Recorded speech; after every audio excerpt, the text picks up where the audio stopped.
Well, Dave Schiller's missing out on this one. It's my opportunity to have an introduction of a new member. So we're going to have Andrea Gould come on up with her sponsor, Linda, and Mr. Dugard will be giving the presentation.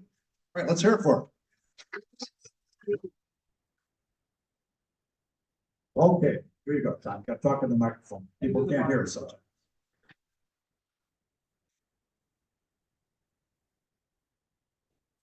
More people tap dance up here than anything else. Andrea, you have been chosen to the membership of the Rotary Club of Dunedin because your fellow members believe you to be, thank you, to be a leader in our community, and because you manifest those qualities of head and heart, which exemplifies the message of Rotary. You are becoming a representative of our club in your professional, social, and personal life. Your actions are now more a reflection of who we are than just who you are. The community will know you and judge Rotary through your embodiment of those character and service, and we accept you as a member because we believe our principles and organization to be safe in your keeping. We also expect much of you as you embody the spirit of service above self. We trust your actions will be an inspiration for all of us to be better Rotarians. And with this hope, we most heartily offer you Rotary Fellowship. Rotarians, it is the duty of Rotary, of our Rotary Club, to add new members from time to time, so that we may not only increase our usefulness and influence as a club, but also to extend the spirit of Rotary throughout the community. You are members of an exceptional group of men and women who look beyond themselves to contribute and serve. We must believe that those we add here today will carry on a tradition started over 75 years ago in Dunedin and over 119 years ago nationally. You have been selected to the membership in the Rotary Club of Dunedin because your fellow members believe you to be a worthy representative of your calling and also possess the qualities that exemplify Rotary in your public, business, social, and private life. I wish to impress upon you that you've been admitted not only to the Rotary Club of Dunedin, but to a worldwide association.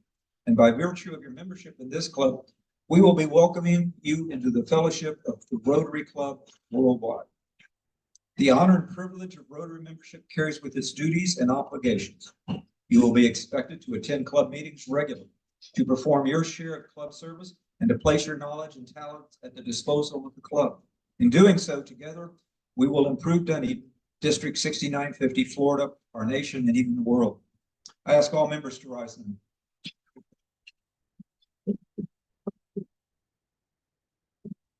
Andrea Gould. Yes. Andrea Gould. In the name of Rotary Club of Dunedin, we now formally admit you to membership in the Rotary Club of Dunedin. Sponsor, please affix the pin.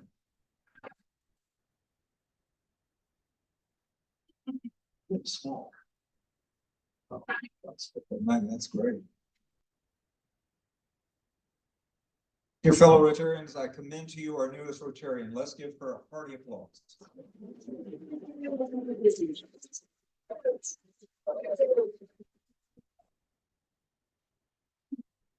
I charge each of you to judge yourself by the Rotary four-way test of the things you think, say, or do with me together. First, is it the truth? Second, is it fair to all concerned? Third, will it build goodwill and better friendships? Fourth, will it be beneficial to all concerned? Rotary is like anything else you do in life. You get out of it what you put into it. Congratulations. At this moment, you're the newest Rotarian. Heather,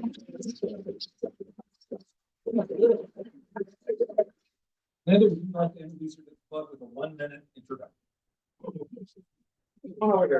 Okay, well, he's ready, isn't he? But we've had people say they can't hear us. They can hear me, no doubt about it. So I am so pleased to introduce Andrea Gould. And Andrea is the manager of Suncoast Credit Union. And she is just a wonderful friend that I've had known since 2019 when I moved to Dunedin. And so we've been friends and we've talked about Rotary off and on, and she's been wanting to work it into her schedule. And now she feels that she really can because she wants to give back to Rotary and to Dunedin. And so she's worked hard to do that. And so I'm so pleased. She's already ordered and received her Rotary shirt. So already with her name on it. With her name on it, yes. With a hyphen. With a hyphen. Yeah, like it. So we're so pleased, please join me in welcoming her once again. And during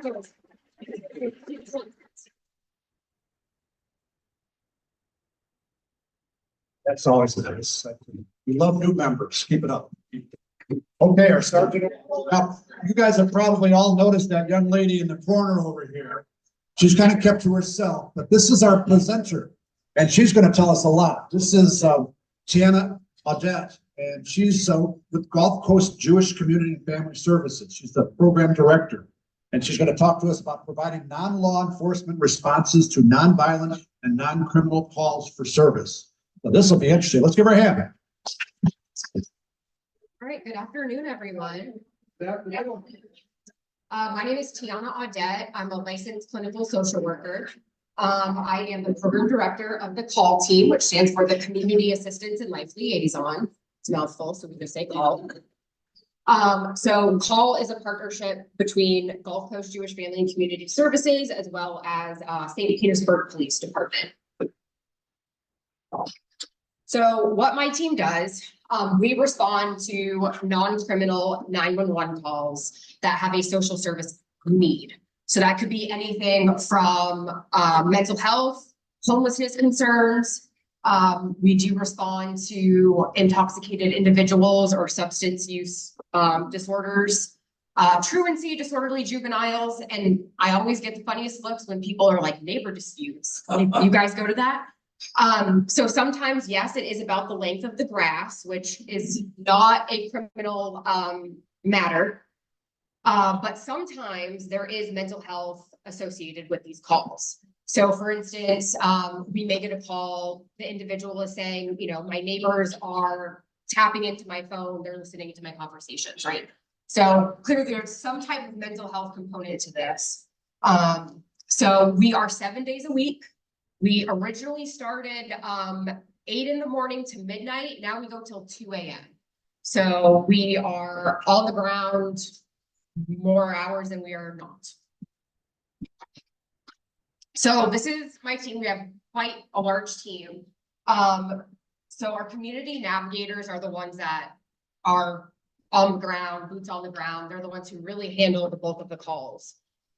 So our community navigators are mixed between bachelor level and master's level. We do have clinical supervisors. Myself and the clinical supervisor are licensed. So we can implement Baker Act and Marchman Acts, which here in Florida are the involuntary commitments for mental health and substance abuse. We do have a youth engagement specialist as well, which I'll talk about in a little bit. And that was a position that was added to the team, say about a year ago. So we started as a 9-month pilot and we rolled out in 3 phases. So the first phase, we were partnered with the PATH team, which is the Police Assisting the Homeless. They've been around in St. Pete for a little while. So we actually went to these 911 calls with the officers. They kind of taught us the lay of the land. We learned a lot of different safety techniques. After we did that for a little while, we then went by ourselves. So we go in pairs. So 2 navigators would go to this 911 call, and then officers would be a few streets over for safety, just in case anything happened. And then finally, we went completely by ourselves. We have been since May of 2021, we have been completely solo for law enforcement. So how does the program work exactly? So we receive our calls either through 911 or the non-emergency number with the St. Pete Police Department.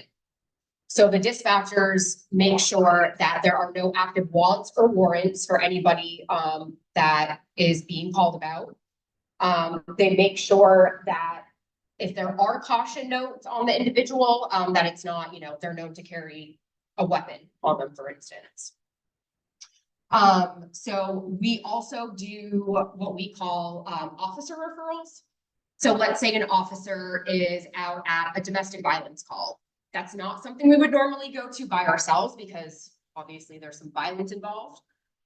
So if the officer is in the home and they see that there is some need, so it could be maybe there's no food in the home, or, you know, the parents say that their loved one is struggling with maybe alcoholism. The officer can put a referral in, and then we will follow up 24 to 48 hours after their encounter, just to kind of provide that wraparound service. So aside from de-escalating anyone who's in crisis, we also provide linkage to referrals in the community. And we do follow-ups as well. So just because, you know, we interacted with you today doesn't mean that's the last time. We will follow up with you at a later date to make sure that you have the services that you need. We also have a 24/7 number that is only for clients that we have had interactions with. So it's not a public number, but at any time, any of our clients can call and someone will answer, even when we're not physically in the. Oh, that's very small. Well, I apologize. So we recently hit over 13,000 contacts since inception of the team. So we started only 3 years ago, so we've been very busy. And I also did a breakdown of the calls. So about 80% of the calls we respond to are mental health. So that is the bulk of the calls that we respond to. The youth related calls ebb and flow. So as you can imagine, especially right now because school just started, we are getting a lot more calls with children, primarily truancy.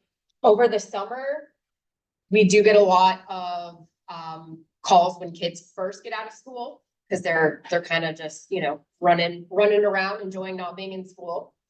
And that's in the way.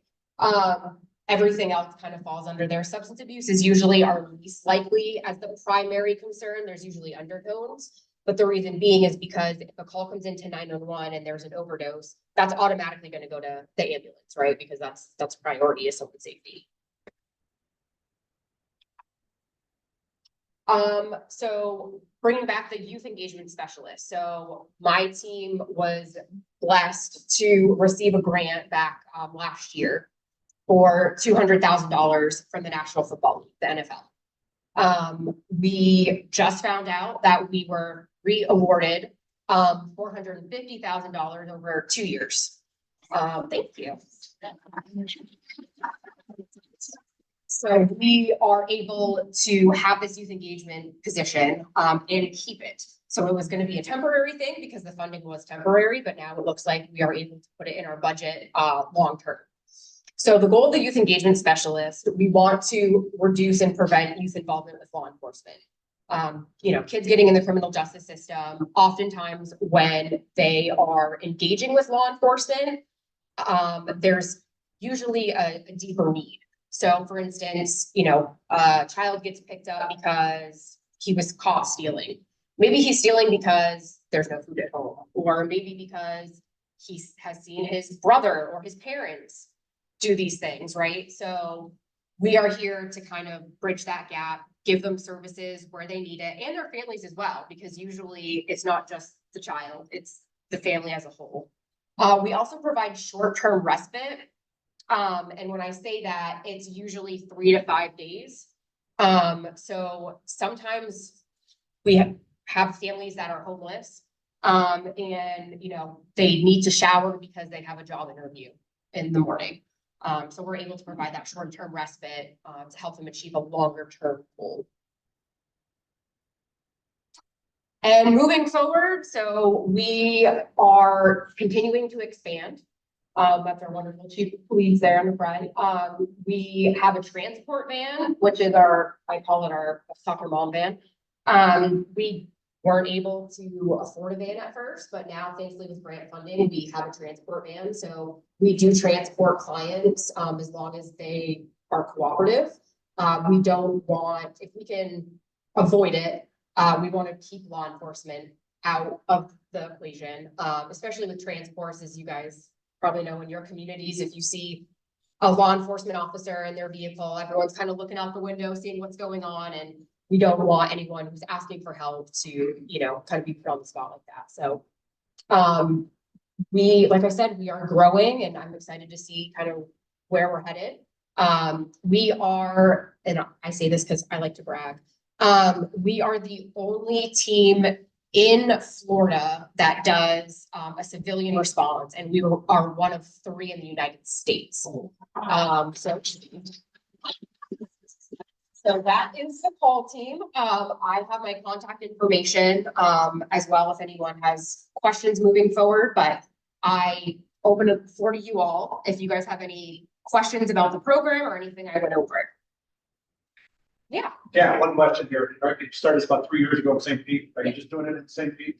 Yeah, so my program is in St. Pete. However, they do have other units with different departments. So like Pinellas County Sheriff's Office, Hillsborough County Sheriff's Office, Clearwater, Largo, so it's expanding.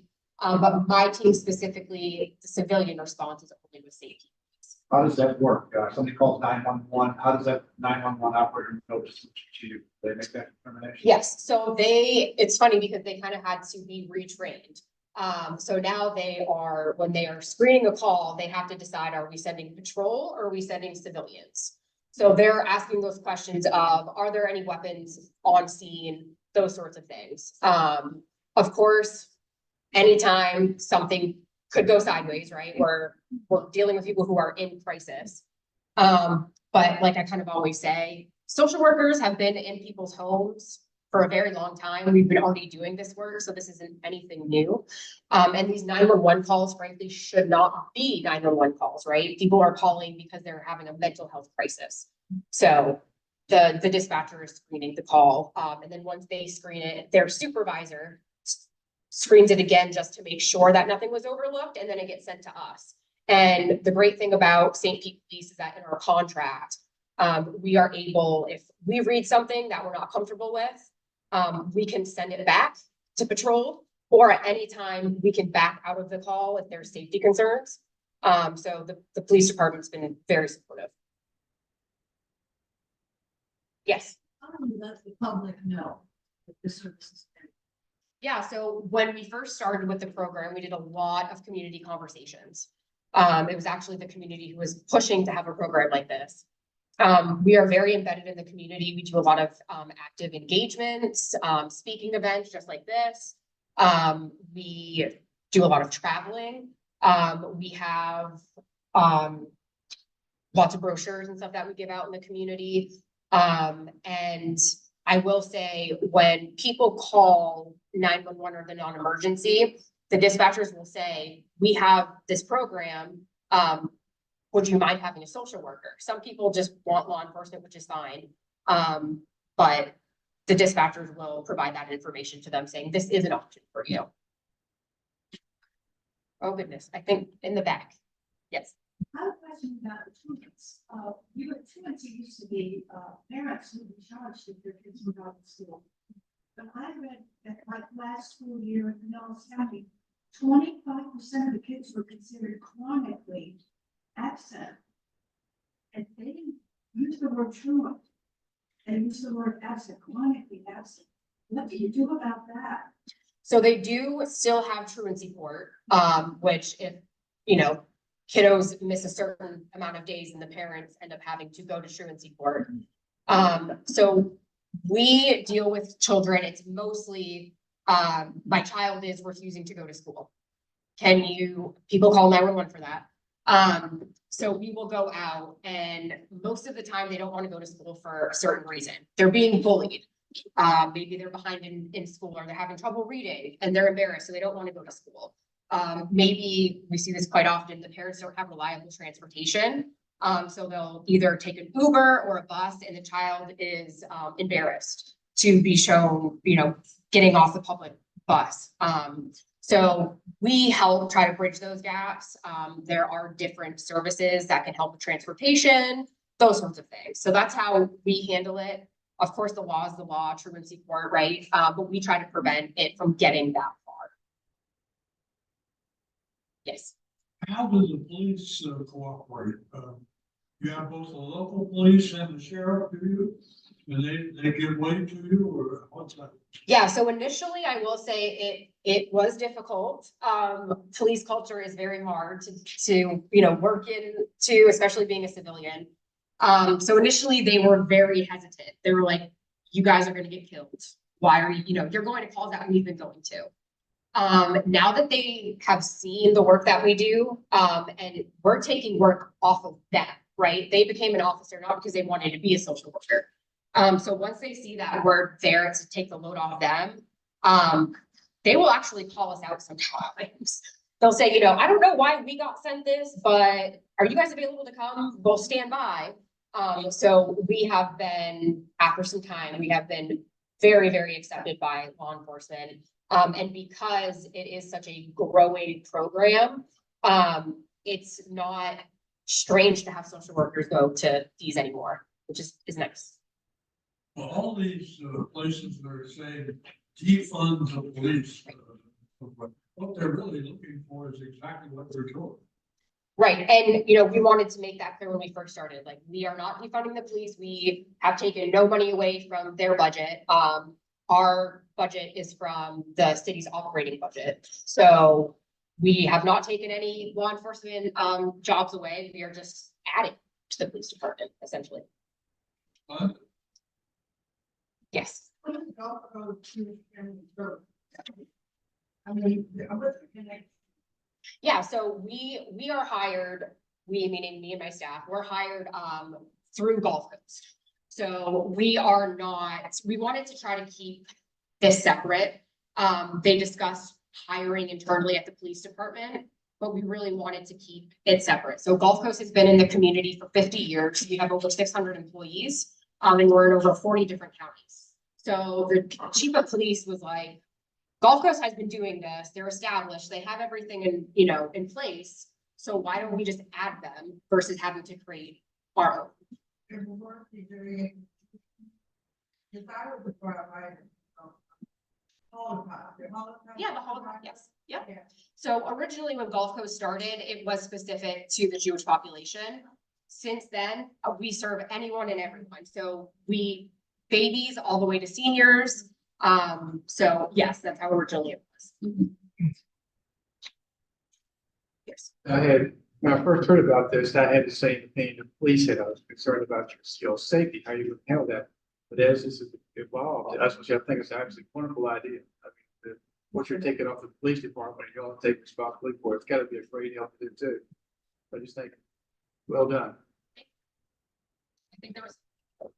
Yes. I was curious about some of the numbers. You said you've had, 13,000 engagements over 3 years. You divide that out. I'm wondering if it's seasonal. You mentioned the truancy at certain times, but that's about 8 or 10 calls a day, 12 calls a day, and you do more on Friday and Saturday? So it's funny that you say that. Our slowest days are Saturday and Sunday. Our busiest days are Wednesdays and Thursdays. So those are the days that we have the most staff. We still in 3 years have not figured out why that is. If anyone has any ideas, let me know, but so yeah, full moon is definitely a thing. Yeah, Wednesdays and Thursdays are our busiest days. I don't know why. But yeah. Everything, truancy. I'd have to look at the breakdown of types of calls, but generally, when I looked at it, it was Wednesdays and Thursdays, just the calls in general were higher, and they tend to be higher for law enforcement too. Yeah, it's straight. That's a real surprise. Yeah, we still can't put our finger on it. I don't know. I think there was another hand. Yeah. When you have a market situation, do you think it might be dangerous? What do you do?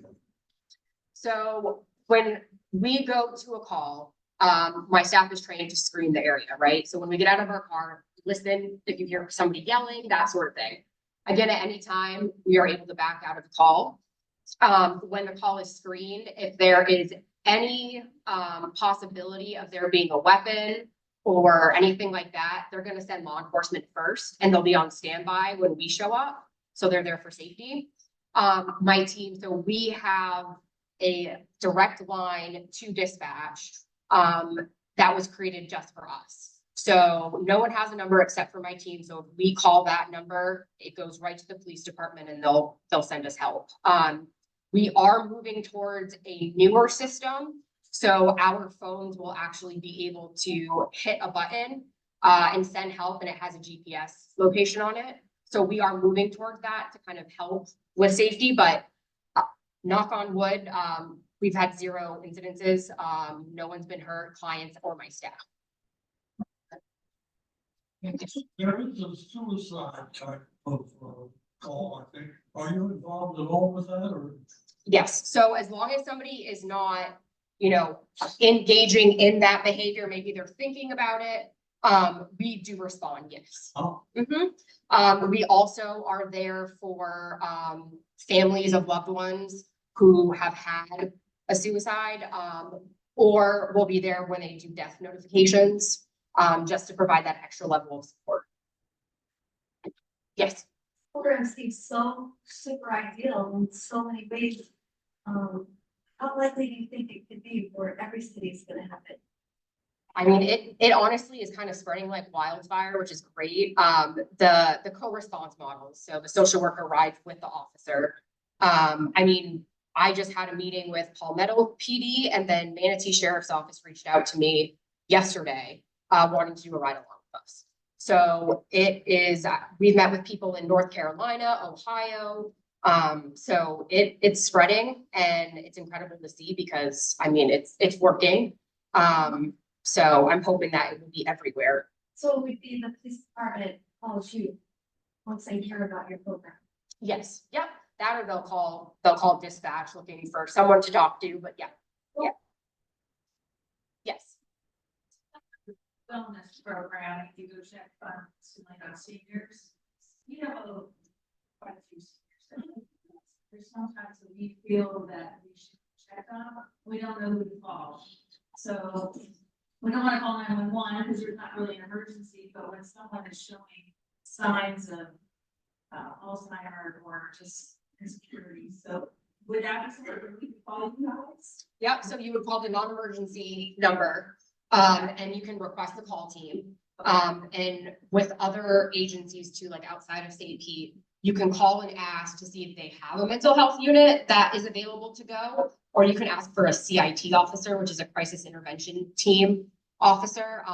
They have done extra training on mental health, dementia, Alzheimer's. Every police department has CIT officers. It's just if they're available to go out or not. What's the trend? Is it going up or down or like? Trend in terms of, The frequency of call. I would say it's going up because people are hearing more and more about it. So people are now calling specifically asking for us. Yes. What is the 211 call? So 211 is a number that it's a giant resource base. So if you call 211, you kind of tell them what your needs are. They'll be able to connect you with people in your community that can help meet that need for you. At the health center, do you have a booklet called 411 at the health center, and it has everything in it that you can call for help for I'm supposed to say older adults, elderly's not the word, no, older adults, and it has it all there that you can call if you suspect someone with fraud, dementia or abuse or whatever. It's a pamphlet. It's a good book. Okay, it's at the health center. Yeah, and that we have a book there for that. Any other, yes. So as an RN, I'm having experience on the other side. It all sounds wonderful, but can you give us a scenario? I mean, I understand that I keep on, I help this one, we help this one. How do you help them? We do not have that much, if not or anywhere, to really follow up. I mean, I had a home care agency, and we did a little bit with Jewish Family Services and other. But without the funds, there's like a stop after maybe 1 or 2 visits. Because to use the support strategy to give them free mental health for once a week, the stuff they need, medications, who does that? Yeah, so we are Gulf Coast obviously internally has programs. But because of the funding that we get from grants, we're able to pay for someone's psychiatric evaluation, for their copay, for their medication, for their therapy, those sorts of things. So, I mean, we have done so many different things, from paying somebody's move-in costs, for a homeless family, to, getting somebody health insurance. I mean, it's across the board. We've, enrolled kiddos in school that haven't been in school. We actually, I think it was 70 students we paid for them to get registered, for summer football, to kind of help them stay off the street during the summer. So we're able to pay for that. I mean, there is resources in Pinellas County are very difficult. I mean, that's not, a secret. It is very difficult. I will be honest and say, our shelters in Pinellas County, homeless shelters, are full, especially the family shelters.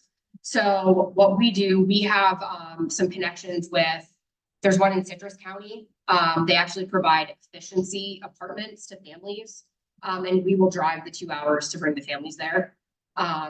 Just because it's outside of Pinellas County, if it's there and it will help you, we will do it.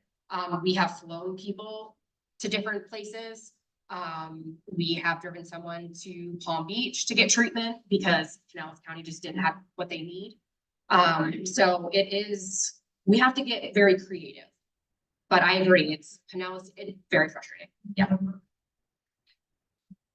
Yes. Do you find that you get a lot of repeat calls to the same address? You have what we call frequent flyers? Yeah, so we do. I will say, once we build that rapport with individuals, they will just directly call our 24/7 number. So we take dispatch out of it completely. But I mean, mental health, substance abuse, it can be very chronic, long-term. We have clients who are doing very well for 6 months, and then all of a sudden a 911 call comes in because they stopped taking their medication. So that sadly is part of, the beast of mental health and addiction. But my staff are trained to handle that. Yes.